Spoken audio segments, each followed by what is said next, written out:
Today I'll be using a microphone that I've never used before from a brand I've never used a microphone from before, and I don't know why this box has a big B1 on it, but we'll see if this will be one to recommend. This is the SE X1A condenser microphone. And the reason I am excited about this is because it was recommended to me by someone who said they loved it so much it replaced their SM7B, it replaced like a Procaster, some higher end microphones, and the MSRP on this microphone is $89. So it's quite affordable. I'm really excited for this microphone, especially because it's also in a pretty cool color. So let's see if you're ready to check it out with me. And then if I like the way that this sounds, which I'm hoping that I do, I will use it right now to record a podcast episode, which will be the season finale of this season of my podcast, which is also now on YouTube. You can check it out just somewhere on my channel because YouTube now does podcasts. Let's check out the SE X1A, very interesting combination of letters, and see or hear what it sounds like.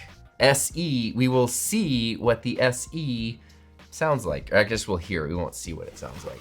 So what you get for your $89 in this case, hey, stickers.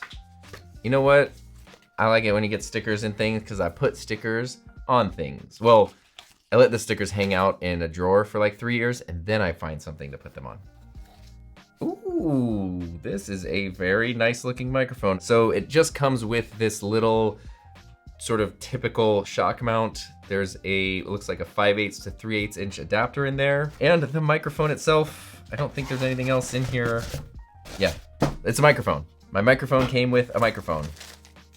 These come in a few different colors. I got the red one because it really just kind of like jumped out at me when I saw it. It looked awesome, I thought. And then it also comes, of course, in a standard black, I think a white, and maybe something else too. Wow, okay. The build quality and the design of this is fantastic. And it doesn't even feel great for a $90 microphone. It just feels great. Then we've also got two controls on here. We have a high pass filter that you can enable, or we also have a -20 decibel pad, because I know that this is also intended to be used for instruments and music. So if you have a very loud sound source like a guitar cabinet and you put this microphone up to it and it's a little too loud, you can turn on that -20 dB pad to sort of bring that down a little bit. No pop filter, nothing in there. We'll see how it sounds. Up until now, you've been listening to me on the Sennheiser MKH50 boom just out of frame, and now you're listening to me on the SE X1A condenser microphone with no effects and no processing in the Rodecaster Pro 2. It was strange because I thought that the part with the logo and the controls would be the part that faces me, but if I turn it around and talk into that, clearly that is not the front of the microphone. The capsule is facing the other way, so it's like, almost like I feel like I'm talking into the back of the microphone, but it's the correct side of the microphone to be talking into. And kind of as you heard, Peter Piper pitched a podcast. It definitely does not reject plosives, but we just play with our positioning a little bit, and now Peter Piper pitched a podcast as long as I'm not talking directly into the front of the microphone. I think that sounds pretty good. And again, this is with no effects and no processing. Trying to think about how I like this sound. Oh, it's really picking up. Wow. It's really picking up some sounds from the table and the boom arm there. So probably this would be better in a shock mount. I don't know if I have one that would fit this microphone though. Listen to that. Boom. It's like Inception over here. The key is for me to not hit the table a lot, and then I think it will be okay. I am curious if I turn on just the generic condenser processing on the Rodecaster Pro 2, what that will sound like. So this is no effects and no processing. And now this is with the generic condenser setting turned on, which definitely sort of cleaned things up and made it a little more punchy, I suppose. If I turn on that low pass filter, or high pass filter, I guess, that would be this right here. So we're cutting off some of that low end. Maybe now the table rumbling isn't as noticeable. If I turn that back on, now you hear the table rumbling. But I kind of like the more full sound, so I don't know that I want to get rid of that. And if I turn on that -20 decibel pad right here, you can barely hear anything because it's so quiet. Turn that back on, and now we're right there. So there's some cool versatility built in here. But of course, sound quality is the most important thing when it comes to a microphone. And I'm enjoying the way that this sounds. Again, I'll turn off the processing. There's no effects and no processing. What if I go over to something like the Rode, the NT1? This is now the Rode NT1 preset. Maybe I should bring in this NT1. This is the NT1 5th generation, just so we can compare what these two sound like. So this is an $89 microphone going up against a $250, $260 microphone. So this is me on the X1A with the NT1 preset, and now this is me on the NT1 5th generation with the NT1 preset. Not as much of a difference as I would have expected there, to be honest with you. Wow, okay. This is the NT1, and this is the SE microphone. I mean, they both sound really similar. So now I turned off the processing. There's no processing happening on either of these microphones. This is the SE, and now this is the Rode. This is the Rode's natural sound, what it sounds like. I really do love the sound of the NT1. All of them, whether it's the 5th gen, the 4th gen, the Signature series, they're all excellent sounding microphones. So now to my ears, I feel like with no effects and no processing, I prefer the sound of the Rode microphone. This is the SE, and now this is the Rode microphone. This just sounds more natural to my ears. But once we turn on even basic processing, this is the SE microphone with the NT1 preset, and this is the NT1 with the NT1 preset. Now there's very little difference, I think, at least in my headphones, between these two microphones. And I guess that really goes to show you the importance of spending time to EQ your microphone. And these are just presets also. I haven't done anything else super special with them or anything. So the first question I had with this microphone was, does it sound good enough to actually use? And I think that answer is definitely yes. Again, this is with the NT1 preset, but I also kind of want to see if I turn on, this is now the Rode Broadcaster preset, which I feel like sounds a little more rich and full than the NT1. So this is the Broadcaster preset on the Rodecaster Pro 2, and this is the NT1 preset on the Rodecaster Pro 2, and this is with nothing. This is just the microphone straight out of the box and what it sounds like there. So if you were plugging it into just a basic interface like a Focusrite or a Vocaster or something, this is the sound you're going to get from there. Personally, I think I'm preferring the Broadcaster preset, which is the one I'm using right now, and that's perfect because I'm planning to broadcast on my podcast right now, and I think this microphone is definitely good enough to use for that season finale episode I'm about to record. Finally, the finale. But the microphone itself, $89, super well built, and really nice sound. So it sounds like it's time for me to then record a podcast episode, use the microphone for a bit, and then come back with some of my thoughts.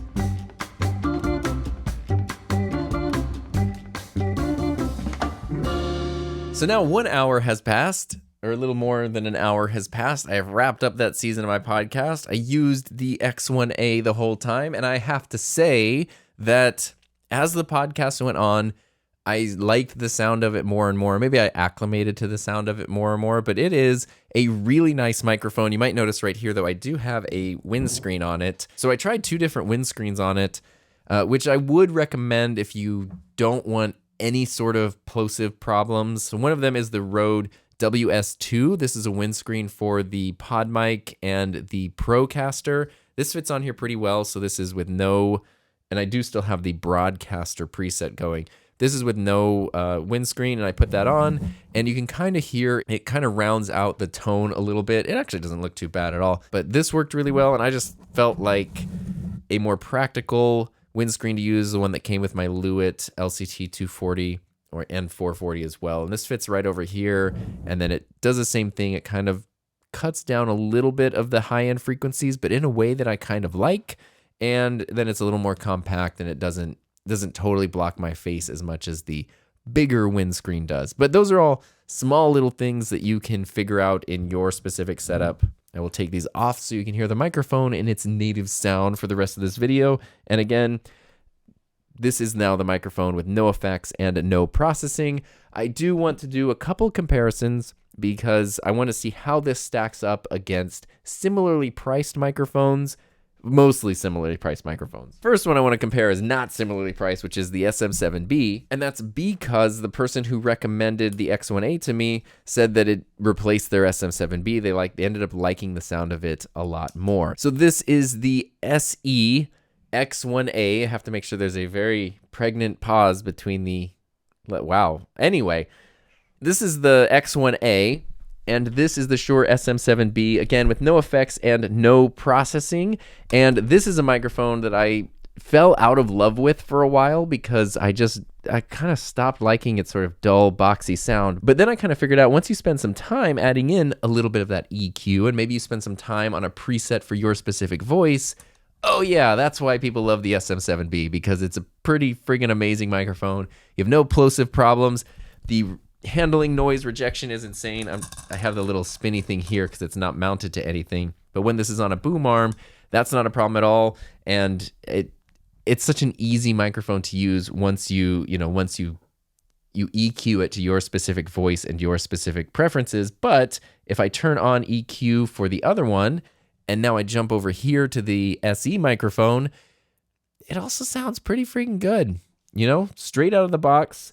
This is the SE straight out of the box with no effects and no processing. And this is the SM7B straight out of the box, no effects. Wow, they don't sound that different. This is the SM7B, and this is the X1A. They sound way more similar than I would have expected, at least in my headphones. And then this is the SM7B with some processing and some EQ. And this is the SE microphone with some processing and some EQ. For almost a $300 or more than a $300 difference between these two microphones, in terms of pure sound quality, definitely not a $300 difference. I'm really impressed with how this hangs with this microphone.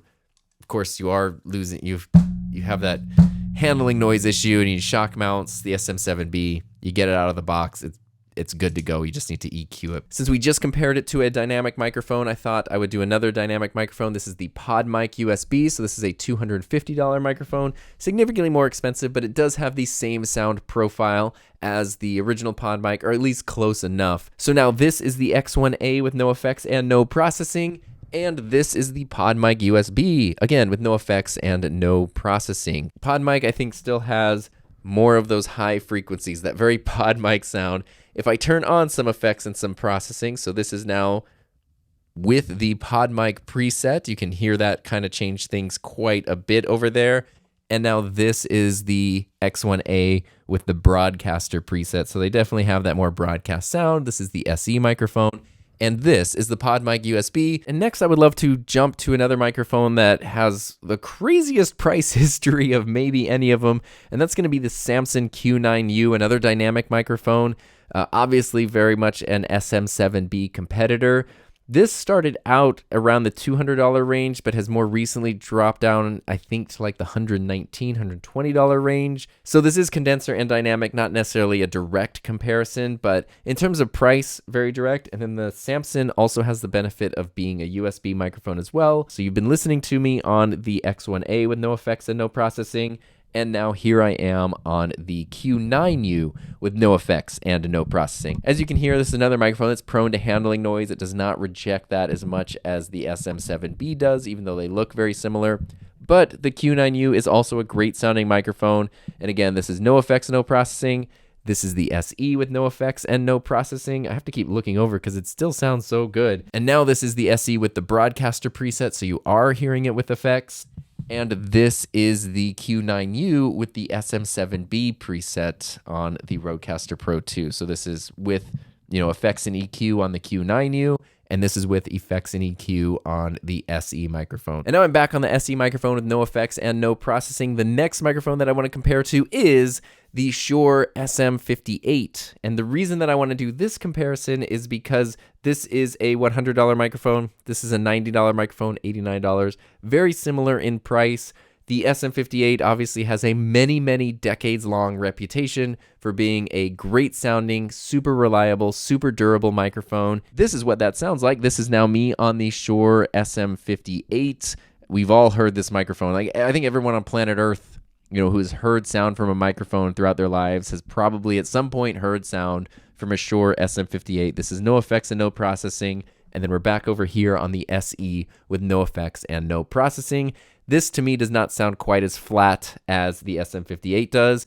The SM58 sounds a lot more flat and a lot more neutral so that I can add in processing right now. If I turn on a little bit of EQ and a little bit of processing, and then we go back over to the SE microphone with a little bit of EQ and processing, it definitely does change the quality of the microphones. But again, it goes to show you that you can really make a lot of different microphones match these are just, presets and basic EQ. If you actually spent some time trying to tweak these for the specific mics, for the specific voices, you can really make a lot of different microphones work, and a lot of different microphones work together really well. But again, I'll turn off all the effects and processing. So now this is just the dry signal straight out of the box, and this is just the dry signal over here straight out of the box. The last comparison I want to do is one that I am the most curious about, which is why I saved it for last. And that is the Lewitt LCT 240 Pro, because this also is relatively affordable. Usually it's like $139, although lately it's been down closer to $119, sometimes even less than that. As many of you might know, this has been one of my all-time favorite condenser microphones for its sound quality, its build quality,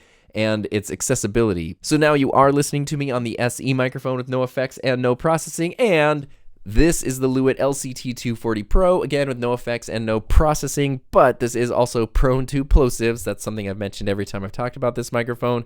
It does come with the windscreen, because this is the windscreen that I was using on the SE microphone, so it comes with that. Again, now this is the SE X1A with no effects and no processing, but as we've been doing, let me turn on the effects and the processing. So now you're hearing me with a more processed signal on the SE microphone, and now you're hearing me on a more processed signal on the Lewitt LCT 240 Pro. These two seem to be pretty tight competitors, and especially because they both have the plosive issue. They both have the need for like a specialized shock mount in order to work, because this is also prone to handling noise. So I guess it really comes down to whether or not you just prefer the difference in design between them, or whether or not you feel like there is a difference in their sound. With EQ turned on, you're listening to me on the SE microphone now, and now the Lewitt LCT 240, I feel like there's very little difference in here. If we turn off EQ again, now there's no EQ here on the Lewitt, and now there's no EQ here on the SE microphone. They're really close, which, I have my critical new microphone ears on right now, so it's like that's me trying to be as critical as possible on a microphone sound. But the fact that I am noticing not much of a difference between this microphone, this $89 microphone, and one of my all-time favorite microphones, the Lewitt LCT 240 Pro, I think I would probably still give a little bit of an edge to the Lewitt. It just sounds, with no effects and no processing, it sounds really, it just sounds so amazing. But the SE is not that much different, and you might just have a different preference, or probably a different voice than I do that could sound better on this microphone. And as I've shown repeatedly, once you add in a little bit of EQ, then it can become very difficult to tell them apart. I guess that goes to show that this is a pretty awesome microphone, and if you spend some time EQing it for your specific voice and your preferences and your environment, you can probably get some pretty stunning results. And even though I didn't do any music related tests, it's cool that it does have that negative 20 decibel pad right there in case you did want to have one microphone for spoken word and for instrument miking as well. This could be a really great choice. I genuinely didn't know what to expect with this microphone, because when it comes to SE, the Dynacaster is the one that even though I've never used one, I don't have one, that's the one I'm more familiar with, and I've never even heard of the X1A. But the X1A is an excellent one, eh? And speaking of things that are excellent, thank you to everyone who helped support my channel through Patreon and YouTube channel memberships. If you want to join in and support the channel as well, I would really appreciate it, and I love the drive towards supporting independent creativity. And of course, I do have many more mic reviews available, so check one of those out, and I'll see you over in one of those videos.